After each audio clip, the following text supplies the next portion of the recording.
Welcome back to Nasdaq Trade Talks. I'm your host, Jill Malandrino, Global Markets Reporter at Nasdaq. We're coming to you live from the InvestNet Advisor Summit in Austin, Texas. Joining me for the segment, we have Henry Yoshida. He's the CEO of Rocket Dollar. We're going to take a look at the evolution of FinTech landscape in financial planning. Henry, it's great to have you with me on set. And I'll tell you what, this is the first time I've ever covered InvestNet, and I'm pleasantly surprised to see just how much FinTech falls into financial planning. I was not expecting that. Yeah, well, it's surprising. I would say that actually half the people here are more on the tech side instead of FinTech. And then I'm someone who's kind of traversed both.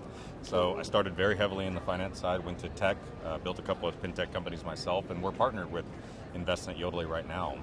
It's changed a bit. I think the advisor has now had to become a technologist to run their practice. Well, that's like everywhere, basically. But I do think what's interesting versus the trading side and traditional capital market side, that people and face-to-face contact still matters in financial planning, and the business is growing. Yeah. So the business, to me, I think that maybe technology has been able to fuse with sort of the human touch part of financial planning, and the two of them together are allowing both industries to kind of scale. I think that's been the nice combo. So they don't work without each other.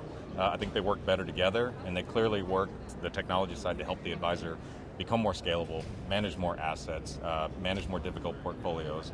Everything is getting more complex in the world, and information's out there. And I've just seen all these technologies come into play, and I've used a lot through different parts of my career.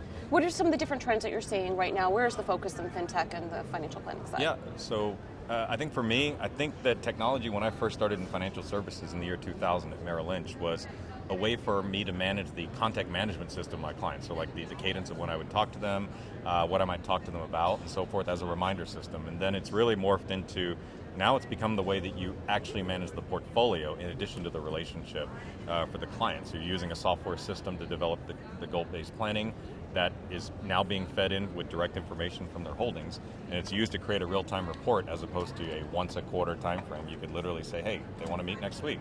You can get an updated report, updated to the whole plan, 20 years out to retirement, for example, on demand, and then have that meeting. Tell us more about the platform you're working on with InvestNet. Yeah, so with my FinTech platform, so I'm no longer a practicing financial advisor. I went to the FinTech world. I'm on my second one now with Rocket Dollar. And the way we work in the InvestNet is we actually integrate with the Yodlee side, the APIs.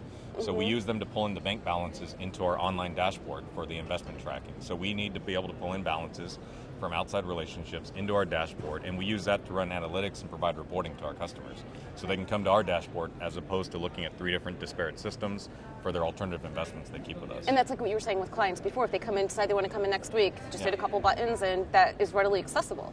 It's readily accessible, and I think these application programming interfaces, or more commonly known as APIs, make that available for us. So we made a decision with when we started Rocket Dollar to decide who we were going to partner with. We were attracted to the APIs that were available, but we were actually also secondly attracted to the InvestNet sort of ecosystem of financial advisors. So it may have come up in one of these talks, but a lot of people don't know it. InvestNet powers the desktops for almost 100,000 financial advisors who almost manage $3 trillion.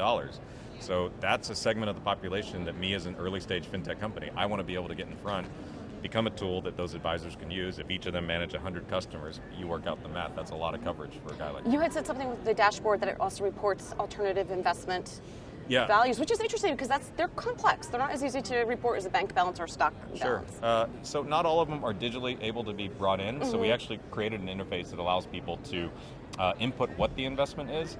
And so they don't have to keep track of the investment amount or any, let's say, income or interest that might accrue. We pull that information in. So as long as, let's say, said investment is providing a return from income or an initial investment standpoint and or a payout if the investment exits, it'll get populated into the bank account that we have underneath our system. And from there, they might just have to tell us what that investment is. We wouldn't know. We just know the dollar amount. So we know that someone made a $25,000 private investment. That $25,000 investment kicked out a $5,000 dividend check, for example. It's a private fund. We would indicate or notate that on the bank side, but they may have to tell us that that investment was related to this particular private equity real estate fund that they did. It's non-publicly registered. That's what we support at Rocket Dollar.